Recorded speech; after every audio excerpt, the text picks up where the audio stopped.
Welcome back to Black Clover Anime Review, episode number 59.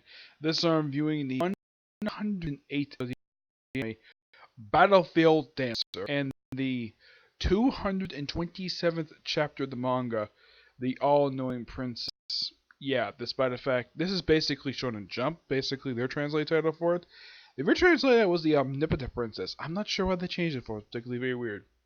But that's for the episode itself. This episode adapts the entirety of chapters 176 to 178. Yeah, I kind of predict this. And it finishes up one fight and covers the entirety of another fight. Now, is there any changes to the episode? Well, there's a couple minor changes. For one thing, when they have Noelle transform into her transformation, I'll talk about in a minute. In the manga, she's wearing her Royal Knight attire, but for some reason, the anime they have remove it. I do not know why. Probably because of the resolve for battle.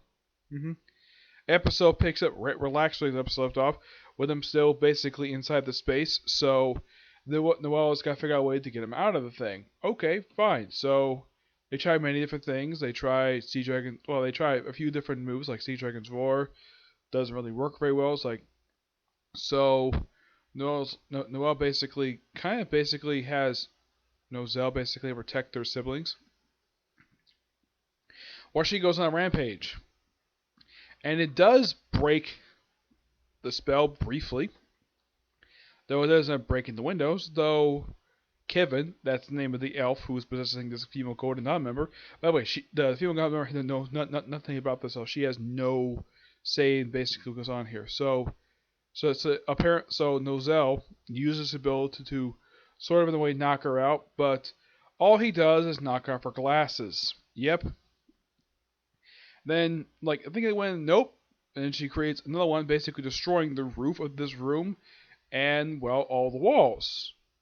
And she's basically really mad. And of course, they don't know she's basically awake and says she stabbed Nozel with, four of these compass arms, right into him. Of course, Nebra basically is still wounded from last week's episode. Yep. And so they can't use the spell, so figure though, why not use some creation magic? So she uses create. Of course, they explain in the episode that sometimes people with nobility can actually create special things in the middle of a crisis. So Noelle creates. Now the anime there is a minor word change here, because in the manga they refer to it as the Valkyrie dress. Okay, in the anime they refer to it as the Valkyrie armor. And you see her fully transformed, which in the manga it's just really quick, just like that. And I appreciate the anime giving a full transformation sequence to this. You see her put on the crown, put on the armor. Yeah, it's a great looking outfit. And then she just dances around. Of course, Nozel points out though that her movements are very similar to her late mother's, who was known as the dancing princess of the battlefield, because she's known for dancing in the frickin' sky. So yeah, she bounces around and she basically destroys a couple of the compass arms. Eventually, she confronts Kevin, uses a compass as a shield. She's able to destroy the shield and knock her out, and takes out the area. And then, of course, they think they won, definitely. And then five elf-possessed Golden Dawn members show up. And then they decide to try to attack them. And then they're saved by Zora. Yep.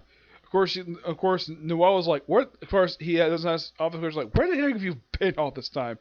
Well, he saved one of the attendants who basically tells him hey, I saved your butt, so you have to listen to me. Go attend your masters before they die.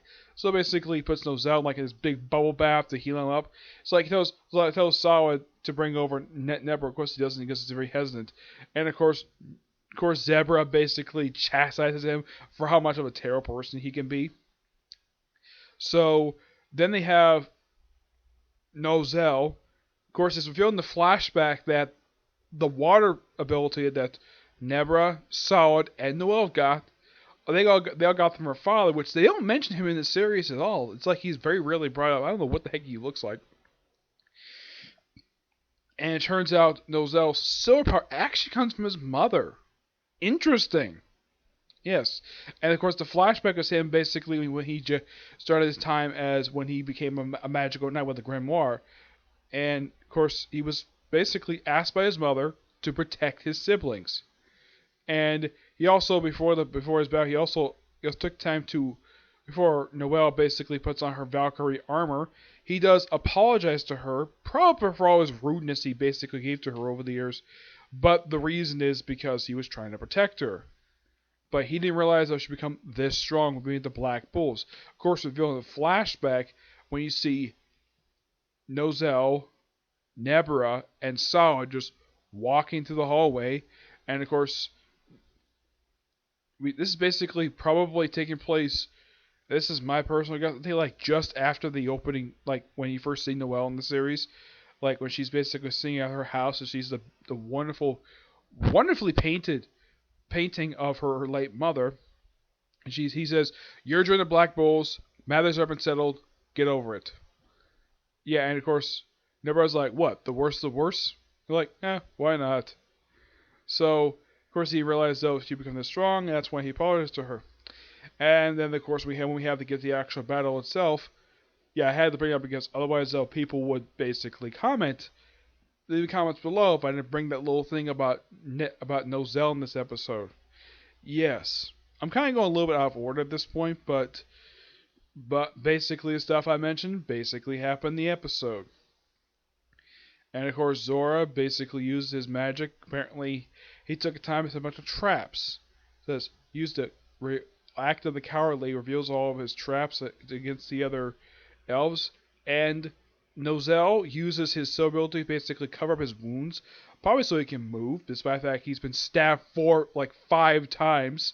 He's got 5 stab wounds in him, and he's still freaking standing.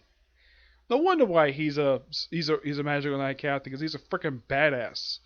And of course, Noelle points out that I've never seen use of silver magic for like this, because usually uses it like to make special weapons, not use it to make it looks like he made his own like chest plate armor to cover up his wounds that he received.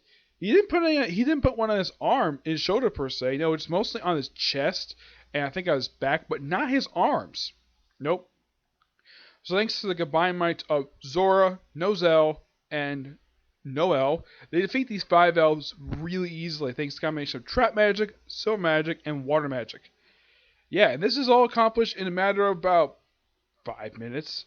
Yeah, it's a really quick battle. It's like once Zora shows up, bam, they're basically invincible. And then the last thing you see before the episode ends, you see Zora, Nozel, and Noelle, their faces before it goes to credits. And that's how the episode ends. It's overall a really good episode. Now, you probably think that is next week's episode going to pick up wherever this one left off? No, we're going to move inside Clover Castle itself, where you have Fenrir going to confront his brother. Yep. Alright, so let's talk about this newest chapter of the manga. Chapter 227, The All-Knowing Princess. So, Asta goes inside the pillar of water and sees a doll. Then I sent some key. And turns out, well, he finds the actual princess. Yep. It's like, I'm sorry. The quick take Bill to Baber. So get on my skin. And apparently hits him right in the jaw. It's like, ow, ow, ow. And it turns out this clumsy woman is in fact the princess. Yep. And Asta and Nero is like, what? This is the princess? Okay. Oh yeah, and like sometimes they picked in basically in Japanese culture, apparently, and by the way, the artist here is not the only guilty of this for having glass with these swirls on it. The character Dr. Jonas Hathrow, if anybody see a picture of this guy, his glasses always look like this. They always have these swirls on them. Yeah, but this is actually one of 2 series I've seen like this, where have characters have these swirls on their glasses. The only other series I've seen like this is, well, Rema Hap, which I'm reviewing that in the near future, and that's it. But yeah, Japanese comics not the only ones basically who do this with these special glasses. I know it's a glare, but you have to look it up and see exactly. Yeah, she's wearing these circular glasses. Like, I'm sorry. So then apparently the guy basically, so he texts apparently that, well, they're there, and he stands down. It's like, he's so fast. He's like, I apologize. I compared you to fight to or assess your magical sages. Huh? Magical sages.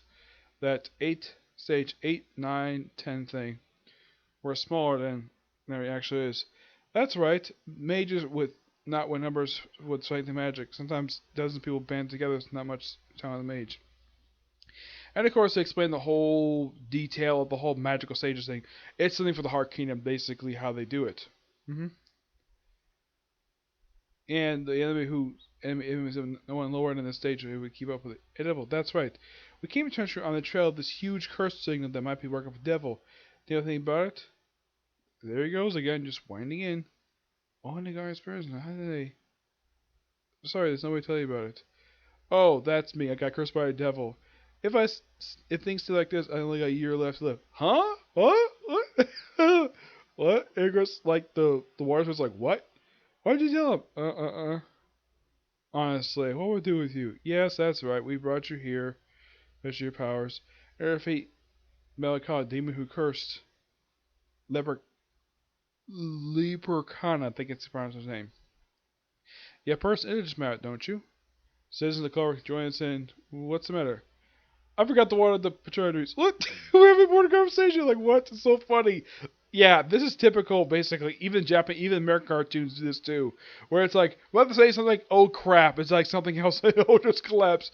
Yeah, so the thing is, the Japanese stuff is not the only one doing this. American cartoons do the same exact thing. So her trees are these giant screens. So apparently she's watching everything. There you go. Have some water. The zoo tree squirrels are chipper as ever. Of course, she like talks to herself. Yeah, basically it's a big giant computer room. That's what these trees are.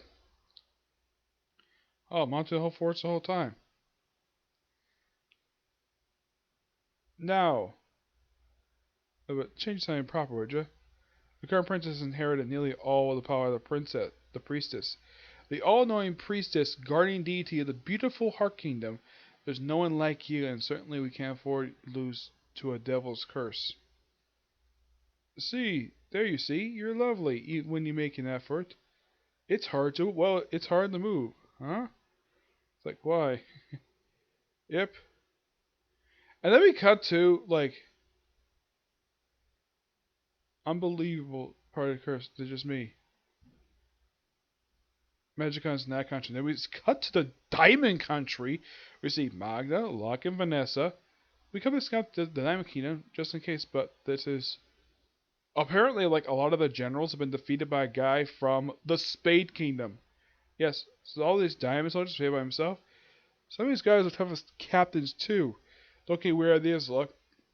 I hate to see it, but this is a new feeling. I don't want to fight this guy. Okay. Interesting. Wow. What a really good chapter. I'm basically looking forward to it. So it looks like though their business is done with someone with the Heart Kingdom. It's like apparently this demon's in the Diamond Country. So that's what I think what this devil is. So maybe they'll take the priestess. Maybe they'll take the princess with her. Probably protect her. Yeah, that's my personal guess. They'll probably take it with her. Who knows what they're gonna do for the next chapter, which comes out next week. Yep, that's when the next chapter comes out. Actually, comes out this Friday, but I'm gonna review it next week. I'm gonna get this chapter roughly a 9 out of 10. Really good. Okay, so that's it for this particular review. I have roughly 2 to 3 more videos I'm gonna do today. Next 3 videos are gonna be all movie reviews because I got no other videos planned for today. Yep. Next video I'm gonna review, it will be my 121st review for my movie review series, and I'm viewing the 4th MCU film ever released, Thor. Okay? See you next video. Bye.